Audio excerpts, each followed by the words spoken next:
Você quer apoiar o nosso canal e nos ajudar a produzir mais conteúdo para você? É simples, basta você acessar o link da lojinha na descrição sempre que precisar comprar algum produto. Com este simples gesto, você estará nos ajudando muito.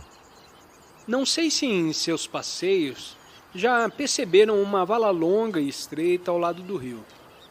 Pescadores a devem ter cavado e ela não está ligada ao rio. O rio, largo e profundo, está em constante fluir, mas aquela vala segregada da vida do rio só contém água pútrida em que não podem viver peixes. São águas estagnadas, enquanto o rio, profundo, cheio de vida e pujança, prossegue rápido seu curso. Não te parece assim os entes humanos? Cavam para si próprios um pequeno fosso à margem da célere corrente da vida, onde ficam estagnados a morrer.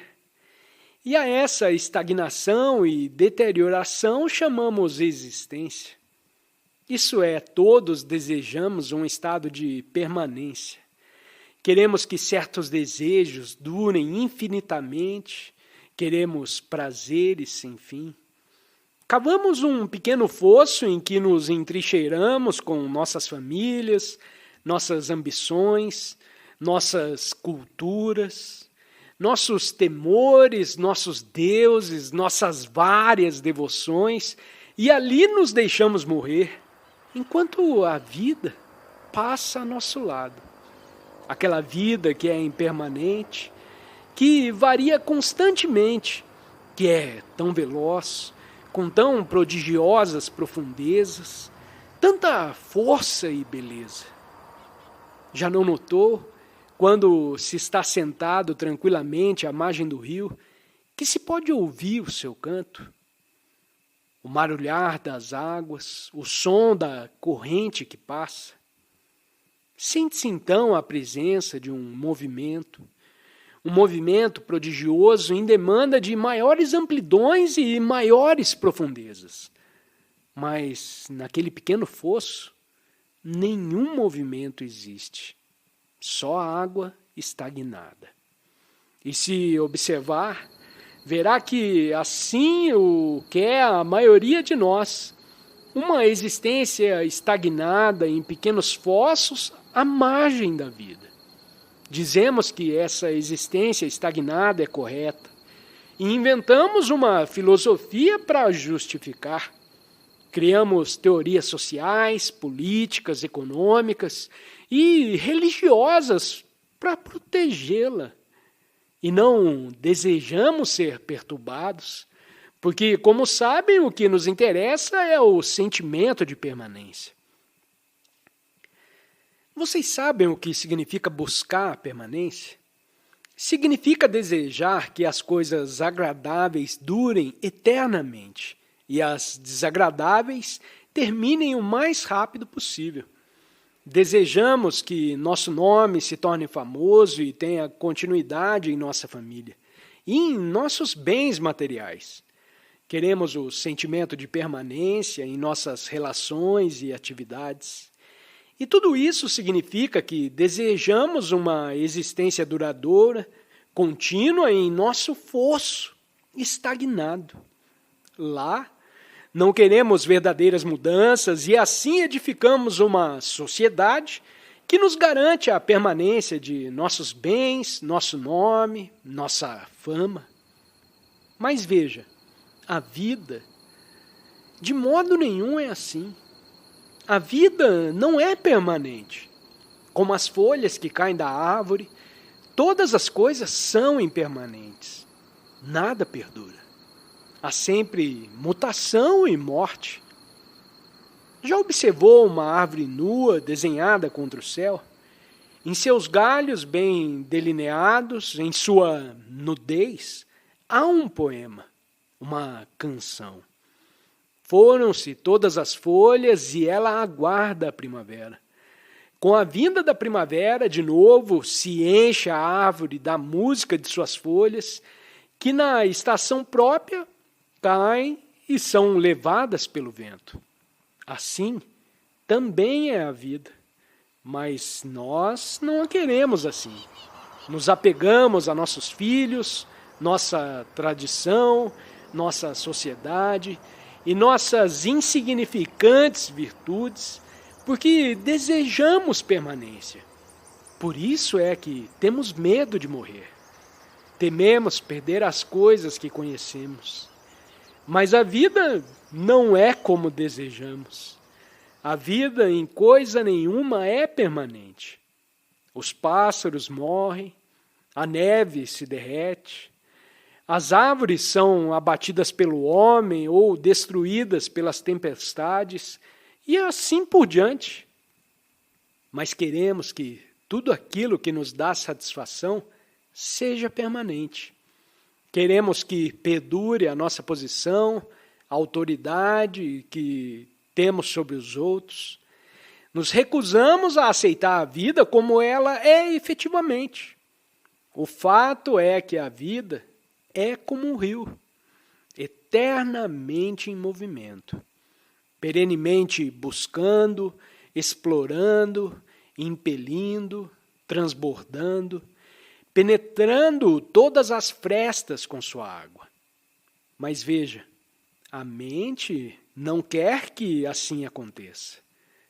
Percebe que é perigoso, arriscado, viver num estado de impermanência, de insegurança e, portanto, constrói uma muralha em torno de si própria.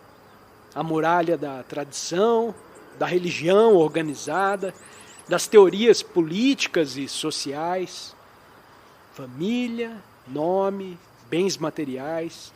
Tudo isso se encontra atrás das muralhas, separado da vida. A vida, que é movimento, impermanência, procura incessantemente penetrar, demolir essas muralhas atrás das quais só há confusão e angústia. Os deuses que moram atrás das muralhas são falsos deuses, e suas escrituras e filosofias sem significação, porque a vida as excede. Para a mente que não tem muralhas, que não está pejada de aquisições, acumulações, conhecimentos, para a mente que vive fora do tempo, na insegurança, para essa mente a vida é uma coisa maravilhosa. Essa mente é a própria vida, porque a vida não tem pouso, mas quase todos nós queremos um pouso. Uma pequena casa, um nome, uma posição, e consideramos muito importante essas coisas. Exigimos permanência e criamos uma cultura baseada nessa permanência. Inventamos deuses que não são deuses, mas tão só projeções de nossos próprios desejos. A mente que busca a permanência depressa se torna estagnada, como a vala ao lado do rio. Depressa se enche de corrupção e deterioração.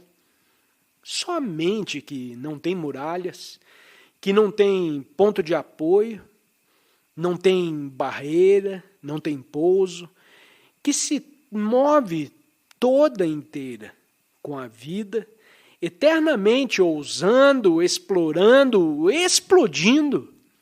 Só essa mente pode ser feliz, eternamente nova, porque ela é essencialmente criadora. Você entende o que eu estou dizendo? Você deve compreender porque faz parte da verdadeira educação. E quando compreender, sua vida será completamente transformada. Suas relações com o mundo, com o próximo, com o seu esposo ou esposa terão um significado totalmente diferente. Já não tentará então te preencher com coisa alguma, porque perceberá que a busca de preenchimento só atrai sofrimento e desdita. Por essa razão, deve fazer pergunta aos seus mestres sobre tudo isso e discutir também entre vocês. Se o compreender, terá começado a compreender essa verdade extraordinária que é a vida. E nessa compreensão encontra-se grande beleza e amor, o florescimento da bondade. Mas os esforços da mente, que buscam um fosso de segurança, de permanência, só podem conduzir à treva e à corrupção. Uma vez instalada naquele fosso, a mente teme aventurar-se fora dele para buscar e explorar. Mas a verdade, Deus, a realidade ou o nome que quiser dar, encontre-se além dos limites do fosso.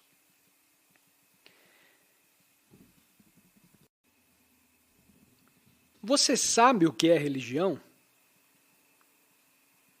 Não é o cântico, não é a execução de um puja ou outro ritual, não é a adoração de deuses de lata ou imagens de pedra.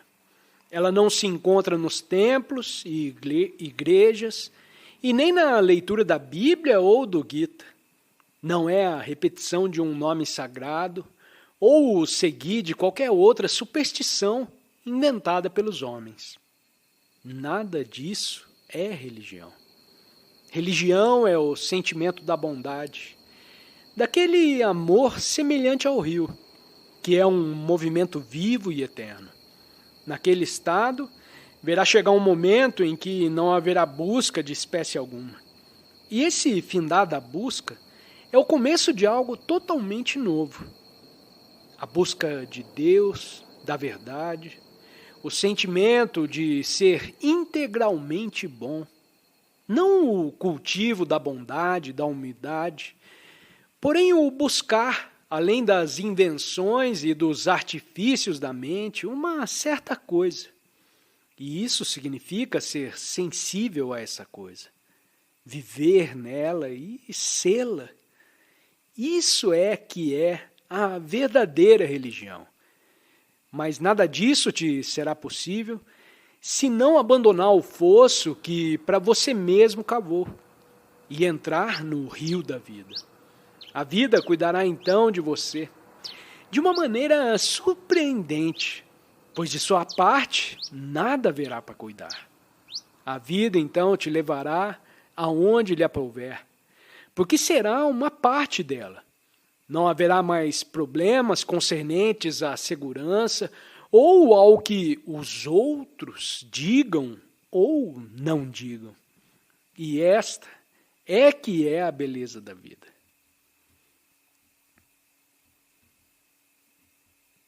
Pergunta: o que é que nos faz temer a morte?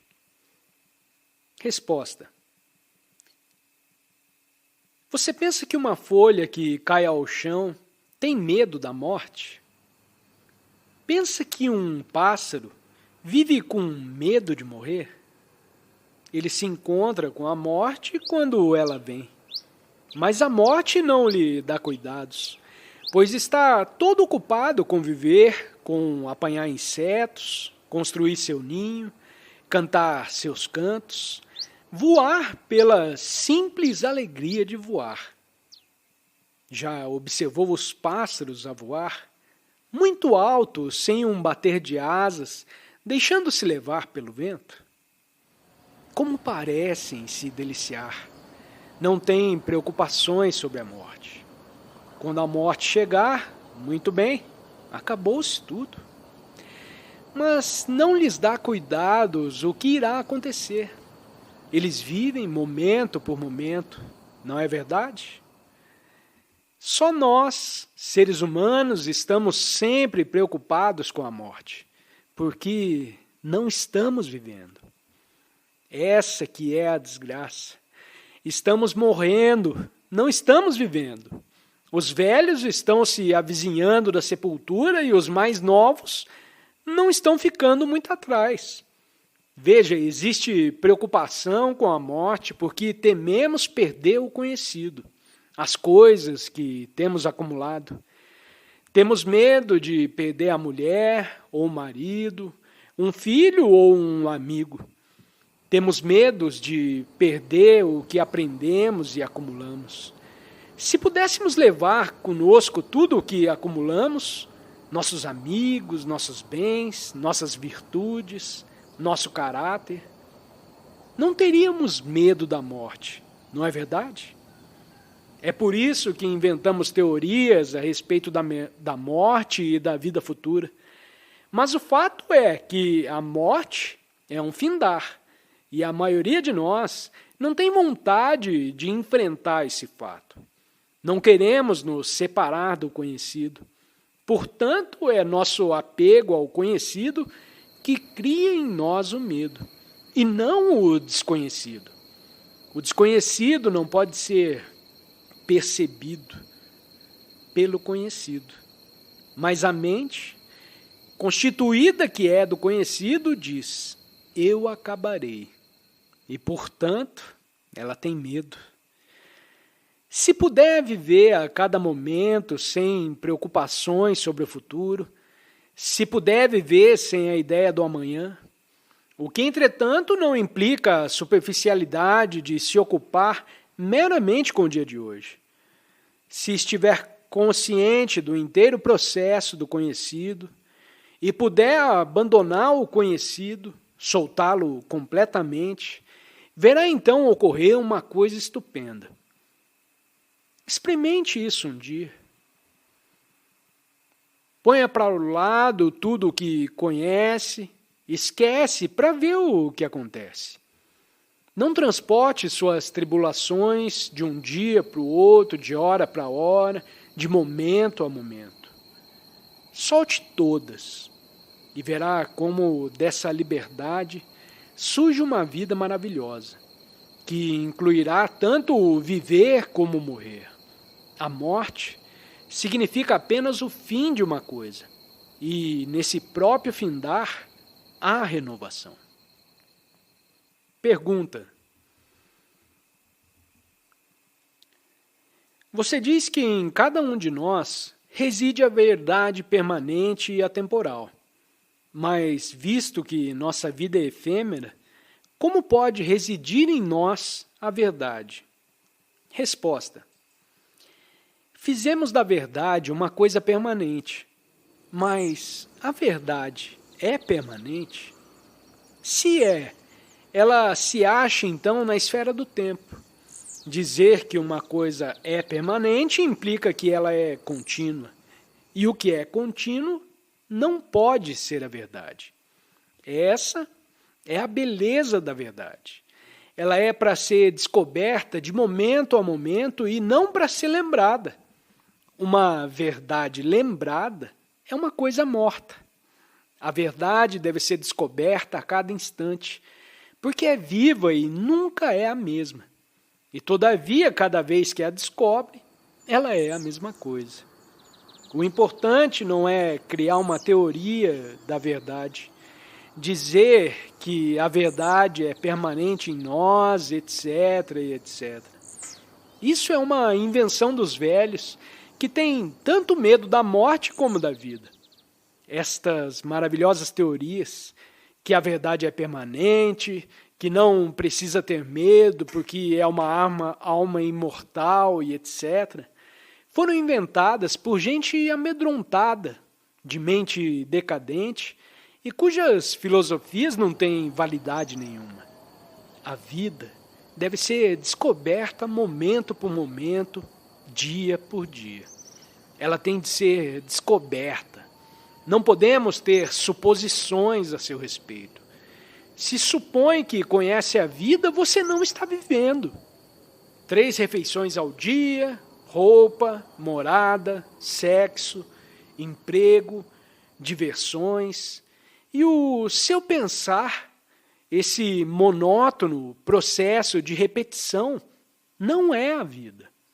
A vida é uma coisa que se precisa descobrir. E não pode descobri-la se não tiver perdido, posto de lado todas as coisas que achou. Faça uma experiência nova com o que eu estou te dizendo. Ponha à parte suas filosofias, suas religiões, seus costumes, seus tabus raciais e etc., porque nada disso é a vida. Se ficar enredado nessas coisas, nunca descobrirá a vida. E a função da educação, por certo, é te ajudar a descobrir a vida a todas as horas. O homem que diz que sabe, já está morto. Mas o homem que pensa, não sei, o homem que está descobrindo, investigando, que não está em busca de um fim, nem pensando em termos de chegar ou de vir a ser, esse homem está vivendo. E esse viver é a verdade.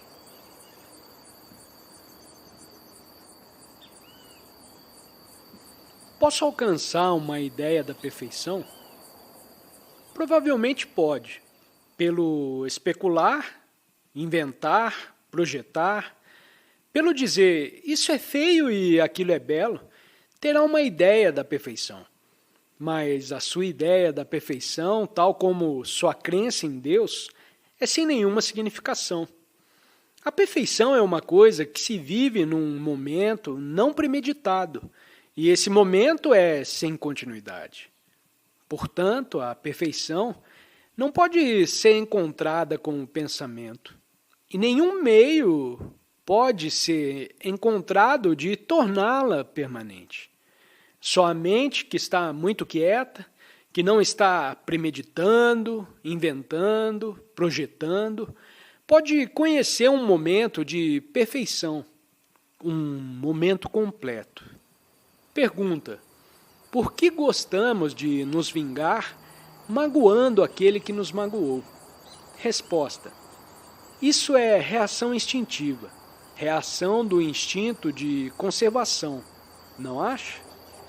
Mas a mente inteligente, a mente que está desperta, que a esse respeito meditou profundamente, nenhum desejo tem de vingança. Não porque esteja procurando ser virtuosa ou cultivar o perdão, mas porque percebe que vingança é uma coisa estúpida, sem nenhum sentido. Mas isso requer meditação. Pergunta: gosto de aborrecer os outros, mas me irrito quando me aborrecem. Resposta: me parece que a mesma coisa acontece com as pessoas mais velhas. Em geral, gostamos de explorar os outros, mas não gostamos quando chega a nossa vez de ser explorados. O querer magoar ou aborrecer os outros denota um estado completamente irracional, você não acha? Esse estado provém de uma vida de egocentrismo. E sem você nem o outro, nenhum de nós gosta de ser aborrecido. Por que não param os dois de aborrecer um ao outro? Isso significa ser racional. Pergunta: qual é a função do homem? Resposta: o que você acha que ela seja? É estudar, passar em exames, arranjar um emprego e ficar nele para o resto da vida? É frequentar o templo, ingressar em grupos, introduzir reformas variadas em sua vida? É função do homem matar animais para comer? É função do homem construir uma ponte para o tempo passar, cavar poços em terra seca, descobrir petróleo, galgar montanhas, conquistar a terra e o espaço, escrever poemas, pintar, amar, odiar? É só isso a função do homem? Construir civilizações que desabam em poucos séculos, provocar guerras, criar Deus à própria imagem e semelhança, matar gente em nome da religião e do Estado, falar de paz e fraternidade, ao mesmo tempo que se usurpa o poder e se é cruel para com os outros? É isso que o homem está fazendo em torno de vocês, não é? E essa é a verdadeira função do homem. Pode-se ver que toda essa atividade leva à destruição e ao sofrimento, ao caos e ao desespero. Existe luxo em grande escala, lado a lado com a extrema pobreza. Doença e fome, lado a lado com geladeiras e aviões a jato. Tudo isso é obra do homem. E quando a vê, não pergunta a você mesmo: só isso? Não haverá mais alguma coisa que constitua a verdadeira função do homem? Se pudermos descobrir qual é a verdadeira função do homem, então os aviões a jato, as máquinas de lavar, as pontes, as hospedarias, tudo terá significado totalmente diferente. Mas se sem descobrirmos qual é a verdadeira função do homem, cuidarmos apenas de reformas, de remodelar o que o homem já fez, não chegaremos a parte alguma. Assim, qual é a verdadeira função do homem? Sem dúvida, a verdadeira função do homem é descobrir a verdade, Deus, é amar e não se deixar envolver em atividades egocêntricas. No próprio descobrimento do verdadeiro, encontrar-se o amor, e esse amor nas relações humanas criará uma diferente civilização, um mundo novo. Pergunta: por que veneramos Deus? Resposta: não me parece que veneramos Deus. Não ria. Veja, nós não amamos Deus. Se amássemos a Deus, não haveria essa coisa que chamamos adoração. Adoramos Deus porque o tememos. Há medo em nossos corações. E medo não é amor. O templo, o puja, as vestes sagradas, essas coisas não são de Deus. São criações da vaidade e do medo do homem. Só os que são infelizes, os que sentem medo, adoram a Deus. Os que têm riqueza, posição e autoridade não são entes felizes. O homem ambicioso é um ente humano muito infeliz. A felicidade só vem quando estamos libertados de tudo isso. E então, não adoramos Deus. São os infelizes, os torturados, os desesperados que se arrastam para os templos. Mas se abandonarem essa suposta devoção e compreenderem sua desdita, eles serão então homens e mulheres felizes, porque descobrirão o que é a verdade e o que é Deus. Obrigado por se juntar a nós nessa viagem de aprendizado com Krishnamurti. Para continuar expandindo sua compreensão, clique em algum dos 2 vídeos sugeridos na tela. Desafie-se a absorver mais sabedoria e compartilhe as suas reflexões nos comentários. Não se esqueça de se inscrever para mais explorações. Até a próxima!